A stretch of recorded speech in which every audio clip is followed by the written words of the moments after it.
नमस्कार। तो आज हम बात करेंगे फीफा रैंकिंग्स के बारे में कि फीफा रैंकिंग्स कैसे कैलकुलेट होती है, कैसे टीम्स ऊपर आती है, कैसे पॉइंट्स उनको मिलते हैं और इंडिया को ऊपर आना है फीफा रैंकिंग्स में तो हमको क्या करना होगा। So today we are gonna talk about FIFA ranking system. तो वीडियो से जुड़े रहिएगा। तो देखिए, फीफा रैंकिंग कैलकुलेशन के लिए सबसे पहले आपको उनके कुछ कीवर्ड्स होते हैं, उनको समझना पड़ेगा, जिनमें कि सबसे पहला आता है पी बिफोर, जिसका मतलब होता है पॉइंट्स बिफोर द मैच।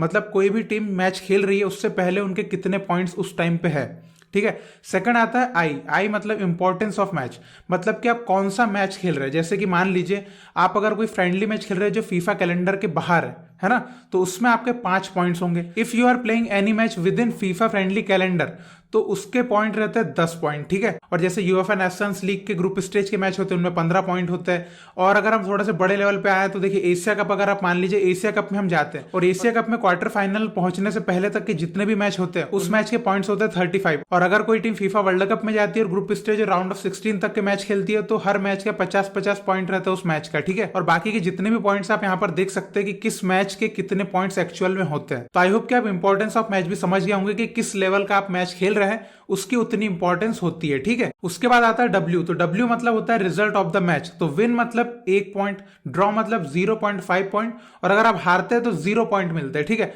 और अगर मैच पेनाल्टी शूट आउट में जाता है और पेनाल्टी शूट आउट में जीतते हैं तो 0.75 पॉइंट आपको मिलेंगे। और अगर आप हारते हैं तो भी आपको पॉइंट मिलेंगे 0.5। ऐसा नहीं कि अगर आप पेनाल्टी शूट आउट में हारते हैं तो आपको 0 पॉइंट मिलेंगे, ऐसा नहीं है। इसलिए हर टीम चाहती है कि पेनाल्टी शूट आउट के पहले ही जीत जाए, क्योंकि वहां पर जो है हारने वाली टीम को तो कोई नुकसान ज्यादा नहीं होता, लेकिन जीतने वाली टीम को कहीं ना कहीं नुकसान हो जाता है क्योंकि उसको प्रॉपर 1 पॉइंट नहीं मिलते हैं। तो इसलिए आप देख सकते हैं कि कोई भी टीम 90 मिनट में ही अपना मैच जीतना चाहती है। तो आई होप कि आप डब्ल्यू का मतलब भी समझ गए होंगे कि रिजल्ट ऑफ द मैच में कितने पॉइंट रहते हैं। ठीक है। उसके बाद आता है डब्ल्यू। तो डब्ल्यू मतलब होता है expected result of the match. तो डब्ल्यू की वैल्यू निकालने के लिए जो फॉर्मूला कुछ इस टाइप का है, 1/10 की power minus DR divided by 600 plus 1।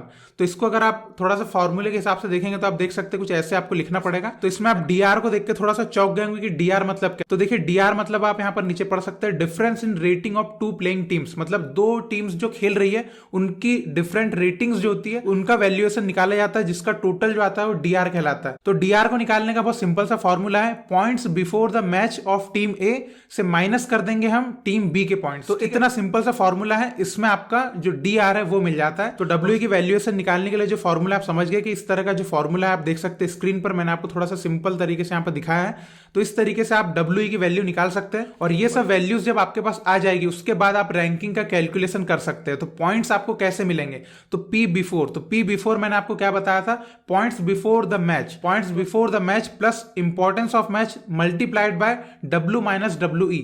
तो ये जो फॉर्मूला है इसमें आपको जो है आपके जितने भी वैल्यूएशन है उसको आपको रखना है और फिर आपको अपनी कैलकुलेशन करना है, जिसके बाद आपको जो है एकदम प्रॉपर पॉइंट्स मिल जाएंगे। उस हिसाब से जो फीफा रैंकिंग कैलकुलेशन करती है और आप देख सकते हैं हर महीने आपको एक बदलती हुई रैंक्स दिखती है क्योंकि पॉइंट्स ऊपर नीचे होते हैं। तो एग्जांपल के तौर पर हम देखते हैं कि मान लीजिए टीम ए है, उसके 1300 पॉइंट है बिफोर द मैच और वो एक कॉन्टिनेंटल क्वालिफायर खेलती है। ठीक है। मतलब कि समझ लीजिए कि फीफा वर्ल्ड कप का क्वालिफायर वो खेल रही है। ठीक है। और टीम बी जिसके अगेंस्ट वो खेल रही है उसके 1500 पॉइंट है। अब इस फॉर्मूले का आप यूज करेंगे तो सबसे पहले देखिए टीम ए के लिए इस फॉर्मूले का यूज कैसे होगा, point is equal to P before. तो पी बिफोर की वैल्यू जो है 1300 है प्लस 25 यहां पर क्या है, इंपॉर्टेंस ऑफ मैच, क्योंकि ये मैच जो है फीफा वर्ल्ड कप क्वालिफायर है। उसके बाद इसको मल्टीप्लाई करना है तो विन का पॉइंट 1 मिला। उसके बाद डब्ल्यू की वैल्यू निकालने के लिए हमने जो फॉर्मूला ऊपर समझा उसको यहां पर इंप्लीमेंट करना है और इसको आपको पूरा कैलकुलेट करना है। और देखिए, इसके लिए आपका मैथमेटिक्स में बहुत अच्छा होना जरूरी है, तभी आप इसको प्रॉपर तरीके से कैलकुलेट कर पाएंगे, वरना बहुत मुश्किल जाने वाली है।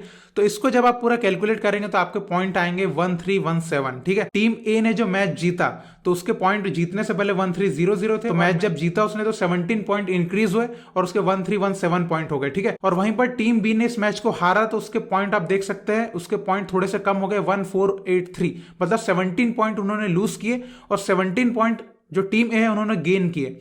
तो इस तरीके से आप समझ सकते हैं कि हम जब है ना निचली रैंक की टीमों से मैच हारते हैं तो घाटा किसको होता है, हमको। इसलिए हमको कोशिश यही करना रहता है कि हम जो है या तो हमारे इक्वल की टीम से खेलें या हमारी रैंक से जो हायर रैंक पे टीम है उन टीम्स के अगेंस्ट खेले, ताकि अगर हम जीते तो हमको अच्छा बेनिफिट मिले। इसके बाद हम बात करते हैं करंट फीफा वर्ल्ड रैंकिंग की। तो आप एक चीज देख सकते हैं कि अर्जेंटीना वर्ल्ड कप जीता but they are not number 1।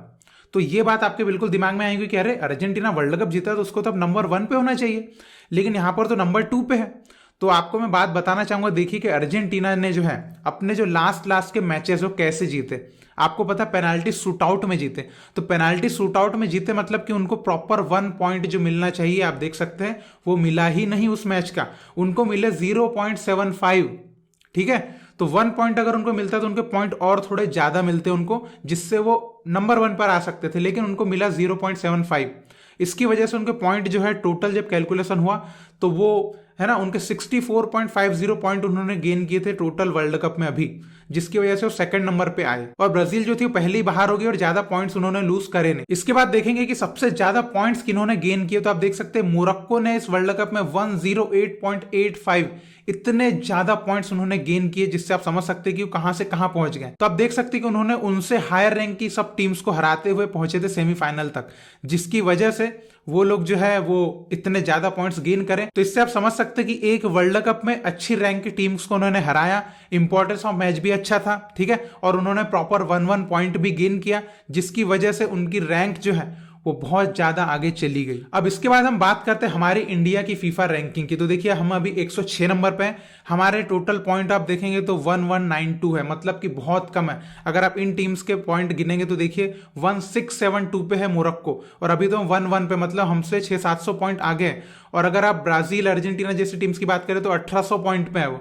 तो आप देख सकते हैं कि कितना नीचे अभी हम है। तो अगर हम फ्रेंडलीज के सिर्फ भरोसे रहेंगे, वो भी अगर है ना नॉर्मल लोअर रैंक की टीम्स हो गई सैफ कप के भरोसे, तो हमारी रैंक जो है कभी ऊपर नहीं जाने वाली। अगर हमको हमारी फीफा रैंकिंग में भी सुधार करना है तो हमको हायर रैंक की टीम्स के अगेंस्ट खेलना पड़ेगा, सबसे पहली बात तो ये। और हमको एशिया कप जैसे टूर्नामेंट जो होते हैं उनमें बहुत अच्छा रिजल्ट हमको देना पड़ेगा, बहुत आगे तक। अगर मान लीजिए क्वार्टर फाइनल्स तक भी जाते हैं तो हमारी रैंकिंग अचानक बढ़ जाएगी। फीफा वर्ल्ड कप क्वालिफायर्स जो होते हैं उनमें बहुत अच्छा रिजल्ट हमको देना पड़ेगा। तो ऐसे अगर मैचेस में हम बहुत अच्छा परफॉर्म करेंगे तो हमारी रैंकिंग जल्दी इंक्रीज होगी। और अगर हम फ्रेंडलीज के भरोसे रहेंगे ज्यादा, तो फ्रेंडलीज के भरोसे बहुत स्लो रैंकिंग जो है इंप्रूव होती है। तो हमको ज्यादातर FIFA world cup क्वालिफायर्स, Asia cup, ऐसे टूर्नामेंट्स जो होते हैं इनमें फोकस करना है। और अगर हम फ्रेंडली मैचेस भी खेलते हैं तो हायर रैंक की टीम से मैच खेलना पड़ेगा, तो हमारी जो रैंक है वो जल्दी जल्दी इंक्रीज होगी और हम 100 के अंदर आएंगे, फिर 90 के अंदर आएंगे। तो आई होप कि आप समझ गए होंगे कि फीफा रैंकिंग जो है कैसे कैलकुलेट होती है और कैसे सिस्टम चलता है, कितने पॉइंट्स किसको मिलेंगे, ये सब चीज कैसे होती है। आई होप कि आप एक एक चीज पूरी तरह से समझ गए होंगे। और देखिए वो थोड़ा सा जो फॉर्मूले का इंप्लीमेंटेशन है वो थोड़ा सा मैथमेटिकल है, तो अगर आपकी मैथ्स अच्छी होंगी तो आप उसको कैलकुलेशन कैसे होता है आप समझ जाएंगे। और अगर नहीं होगी तो आपको ज्यादा टेंशन की जरूरत नहीं है, आप रैंकिंग पे ध्यान दीजिए। बस आपको एक चीज समझना है कि कैसे रैंकिंग जो सिस्टम चलता है, कैसे फॉर्मूला उसमें इंप्लीमेंट होता है और कैसे वैल्यूएशन निकाली जाती है, इतना आपको समझना है। बाकी ज्यादा है ना कैलकुलेशन करने की जरूरत नहीं है, वरना आपका दिमाग खराब हो जाएगा।